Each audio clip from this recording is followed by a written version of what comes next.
तत्त्वाय गीतगोत्राय धीमहि गूढगुल्फाय गन्धमत्ताय गोजयप्रदाय धीमहि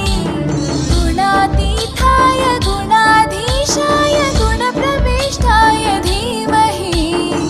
एकदन्ताय वक्रतुण्डाय गौरीतनयाय धीमहि गजेशानाय भालचन्द्राय श्रीगणेशाय